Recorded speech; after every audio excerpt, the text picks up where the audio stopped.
Espero que estén súper bien. Bienvenidos a otro viernes de Creepypasta. Si entraste a este video es porque eres igual de fanático que yo de los juegos del calamar. Hace años, cuando salió la primera temporada, la amé e hice varios videos relacionados con ese tema, pero ahora con la segunda temporada, que me ha dejado más enviciada que nunca, porque sí, ya la vi completa. Pero no se preocupen que no les daré spoilers, así que pueden ver este video completo tranquilos.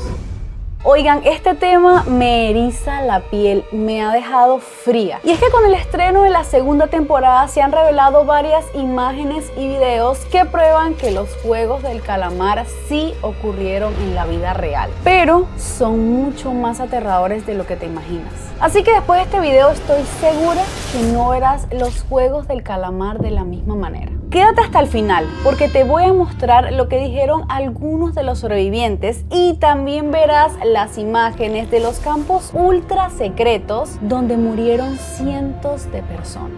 Vas a quedar en shock cuando veas lo parecido que es al edificio de la serie. Busquen sus palomitas y prepárense porque les voy a contar todos los detalles de su oscuro origen y todas las cosas que muestran en la serie que son similares a lo que ocurrió en la vida real. Pero antes de seguir, si eres nuevo por aquí, te invito a que te suscribas para que lleguemos muy rápido a los 7 millones. Además, si eres fanático de todas las cosas de terror, de misterio, te prometo que no te vas a arrepentir. Este canal te va a encantar. Esta aterradora historia ocurrió en una institución en Corea llamada Brothers Home, que era inicialmente un centro de asistencia social para ayudar a personas en situación de calle. Se encargarían de darles techo, comida, enseñarles habilidades, oficios, etc. También fue un orfanato, pues recogían a niños sin hogar o sin familia que pudiera hacerse cargo de ellos. Todo esto suena muy bonito, pero en realidad no fue así, ya que el propósito verdadero de crear esta institución fue una razón muy turbia. Esto se creó como parte de un proyecto del gobierno de Corea del Sur para purificar las calles. Se llamaba la Ley 410 y fue implementada por primera vez en el 1975 y se terminó en el 89. Lo peor de todo es que tanto la policía como el gobierno de Corea estaban involucrados en todo esto, porque el motivo era que se deshicieran de cualquier indigente y vagabundo de las calles. Y pues para lograr esto tenían que trabajar en conjunto. El gobierno subsidiaba este lugar y la policía era la encargada de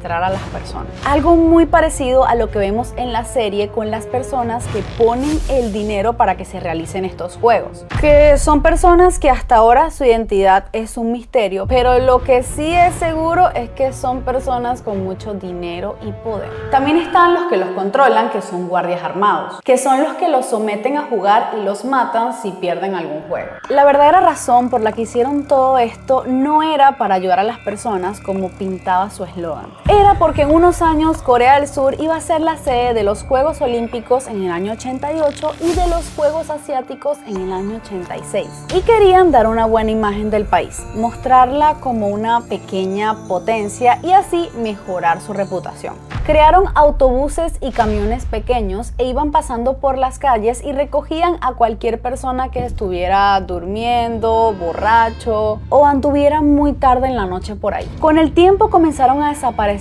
toda clase de personas. Si veían niños solos caminando por las calles, se los llevaban en contra de su voluntad. O sea, estamos hablando de niños que sí tenían familia. También se llevaban adolescentes e incluso criminales. Este lugar era un total infierno. Tenían secuestrados hombres, mujeres inocentes, estudiantes, de todo. Los torturaban y los esclavizaban.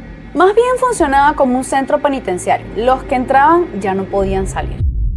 Este centro llegó a tener hasta 3.500 reclusos a la vez. Como eran demasiadas personas en un lugar pequeño, tenían que dormir unos encima de otros en las literas. Y este era el mejor de los casos porque si no, les tocaba el piso. Resulta que estos centros recibían dinero por parte del gobierno, por cada persona que estuviese ahí. Así que mientras más personas, más dinero. Por eso es que no les importaba tenerlos en esas condiciones inhumanas. Los uniformes y los zapatos que usaron en la vida real son muy similares a los que muestran en la serie. También los comedores y las camas en donde dormían. Una de las peores cosas de este caso es que en ese tiempo se publicaba demasiada propaganda diciendo que este lugar era una maravilla. que a las personas se les estaba dando formación académica, aprendían ciertas habilidades y se les enseñaba un oficio para que después de un año o cuando estuviesen listos, liberarlos a la sociedad y que tuvieran una oportunidad de trabajo. Y por supuesto, no estar más nunca en las calles. El otro logro que exponían muy orgullosamente es que las calles se habían convertido en más limpias y seguras.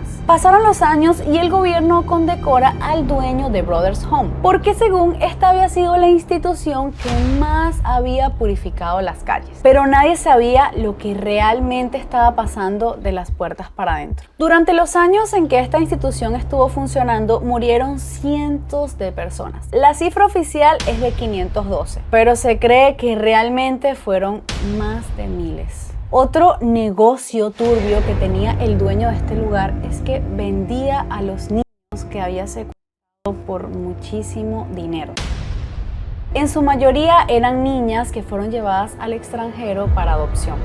La mayoría de las niñas coreanas no eran huérfanas reales, tenían a sus padres biológicos vivos, pero se les dieron documentos falsos para demostrar que sí eran huérfanos. En este lugar reinaba la violencia y eran sometidos a crueles castigos colectivos que hacían los líderes del pelotón. También uno de los sobrevivientes contó que durante los fines de semana por la noche eran utilizados para realizar una especie de juegos macabros. No eran infantiles como en la serie, más bien eran parecidos a los Juegos Olímpicos pero mortales. Los que perdían los asesinaban.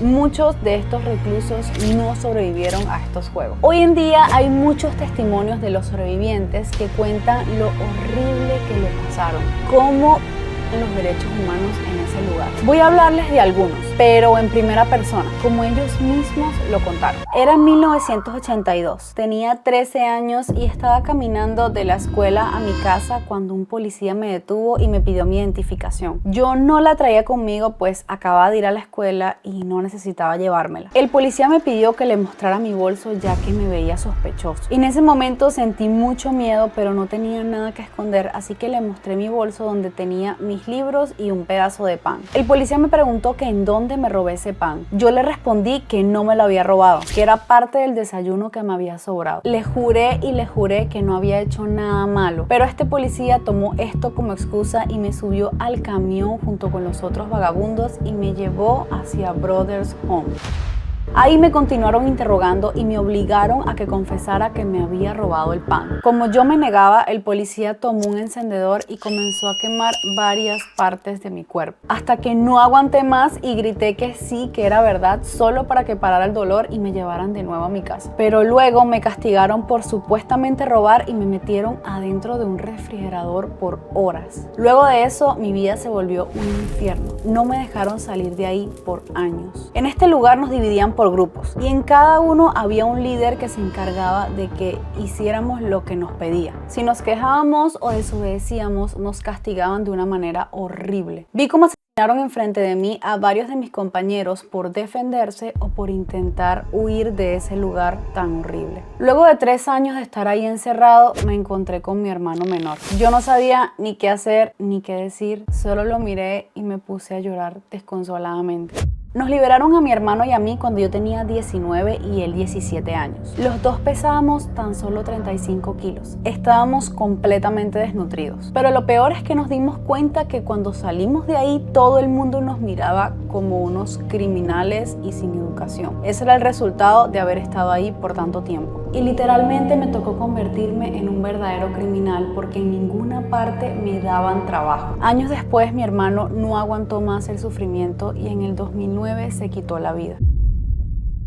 Testimonio 2. Anónimo. Una tarde mi papá entró a comprar en una tienda y nos dejó a mi hermana y a mí afuera cerca de unos policías. Nosotros teníamos 9 años y mi papá jamás pensó que dejándonos cerca de una autoridad algo malo nos pasaría, pero se equivocó. El oficial nos subió a una camioneta que nos llevó directo a la Fundación Brothers Home. Ahí nos separaron. A mi hermana le pusieron en un pelotón de niñas y a mí en un pelotón de niños. Me mantenían trabajando fabricando unos sobres y palillos y no me permitían bañarme. Pero mi hermana no tenía la misma situación. Ella era mucho más rebelde y como le causaba problemas, la drogaban con distintas pastillas a diario. Fue tanto que cuando salió de ahí presentaba problemas psiquiátricos. Varios de mis compañeros que intentaban escapar y fracasaban, días después desaparecían de la nada. Y justo ese mismo día veía a hombres vestidos de blanco arrastrando unas bolsas con cuerpos adentro. Y hoy en día sigo creyendo que eran mis compañeros que probablemente seguían con vida. Este caso fue uno de los más sonados, ya que este chico logró que se descubriera que luego de matarlos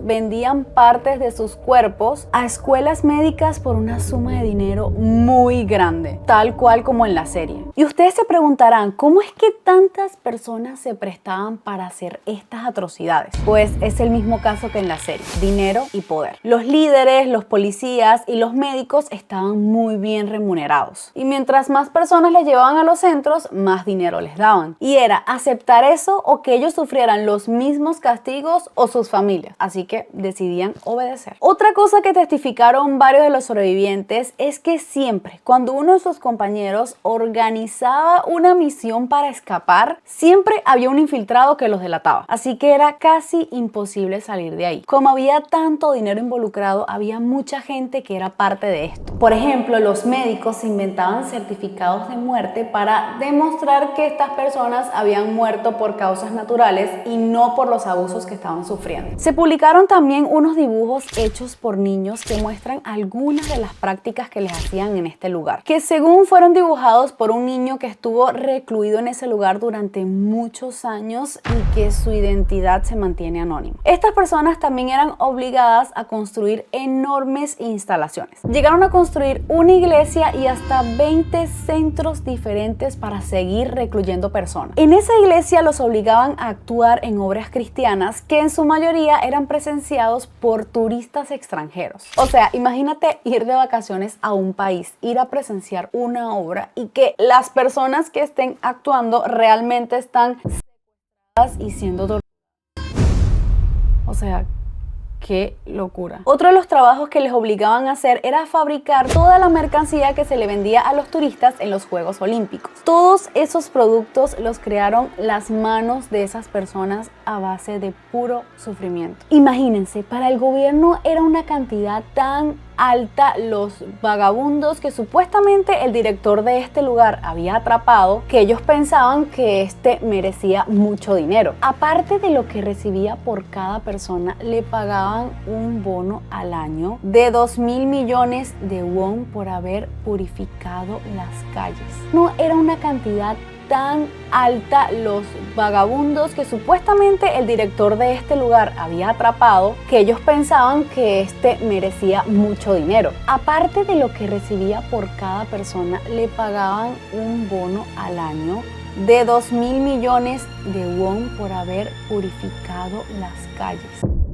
Este hombre se enriqueció tanto, pero tanto, compró condominios, edificios, casas, recibió el Mérito Nacional en el año 81 y en el año 84, o sea, 2 veces. A simple vista era un hombre ejemplar. Cuando comenzó la purificación de las calles, obviamente muchas familias comenzaron a perder a sus seres queridos. Entonces en Busan comenzaron los rumores de que las personas desaparecidas estaban en ese lugar. Pero no fue sino hasta 1987 que se pusieron a investigar. O sea, no importaron las miles de denuncias, los años en que los familiares estaban exigiendo que revisaran ese lugar, que estaban a su gente allá adentro. Entonces, un fiscal local organizó una visita sorpresa a una de las obras de construcción, donde fotografió muchas cosas y finalmente, después de años de injusticia, cerraron este lugar por prácticas inhumanas. Y el único castigo que recibió el director de este lugar fue 2 años y medio de cárcel. De hecho, él fue arrestado por malversación de fondo y desvío de capitales. O sea, nunca lo acusaron por los miles de crímenes que se cometieron, por las personas que ahí murieron. No, fue por el dinero. Después de que salió de prisión, se cambió el nombre, compró varias propiedades. Una de ellas fue un centro para ancianos, un campo de golf en Australia, centros deportivos, etc. Él quería pues negocios que le siguieran dando dinero. Es decir, que no le quitaron absolutamente absolutamente nada de las riquezas que logró con Brothers Home. De hecho, hay un rumor que dice que sí lo iban a multar con una suma millonaria y con ese dinero iban a indemnizar a las víctimas. Pero parece que el gobierno intervino y logró no solo que le redujeran la sentencia, sino que le quitaran la multa. Hay otras teorías que también dicen que según el gobierno no solo estaba involucrado con el dinero que se le daba a este lugar, sino que además estaban al tanto de todo lo que ahí pasaba. Algunos de los altos mandos iban a visitar el centro para presenciar las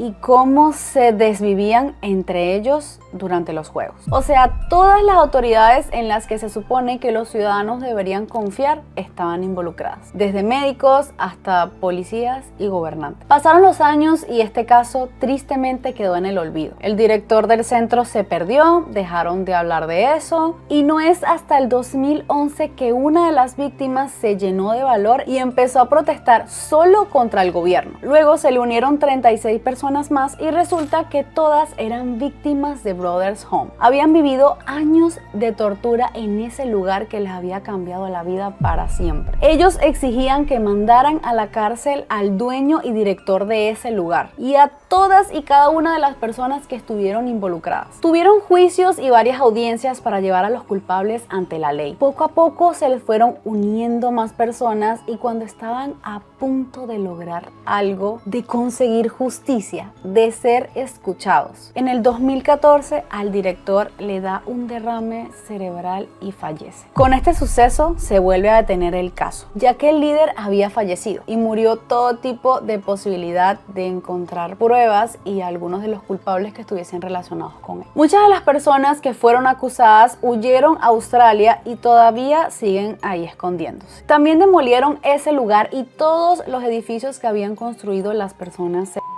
Así que prácticamente desaparecieron cualquier tipo de evidencia que pudieron haber encontrado adentro de esas instalaciones. Y aunque las víctimas han seguido exigiendo que se les compense por todo el sufrimiento que vivieron, el gobierno de Corea simplemente se ha hecho de la vista gorda. Solamente un concejal electo de la ciudad de Busan en el año 2018 se pronunció pidiéndole disculpas a todas las víctimas de Brothers Home. Sí, solo unas disculpas. Estas imágenes que están circulando en internet son algunas de las construcciones que realizaron los reclusos, en donde supuestamente se llevaron a cabo estos juegos mortales. Y no puedo creer el enorme parecido. Este trágico caso es muchísimo peor que la serie del juego del calamar. No sé a ustedes, pero a mí en lo personal me hace perder un poquito la fe en la humanidad. No puedo creer que exista tanta maldad y tantas injusticias porque al final es que se salieron con la suya. Y aunque en la historia de la serie pasen algunas injusticias, pues este grupo en teoría se dirige a ese lugar por decisión propia. Incluso en esta segunda temporada votan en cada ronda para decidir si permanecen o no. Pero en este caso ninguno estaba ahí por voluntad propia. Diablillos, como les dije al principio, este caso a mí me dejó fría. De verdad, esta investigación era cada vez más y más horrible. Déjenme allá abajito en los comentarios qué opinan. ¿Ya vieron la serie? ¿Les gusta? ¿No les gusta? La verdad, yo no la voy a poder ver con los mismos ojos de nuevo. Los amo muchísimo. Nos vemos en una próxima ocasión. Bye.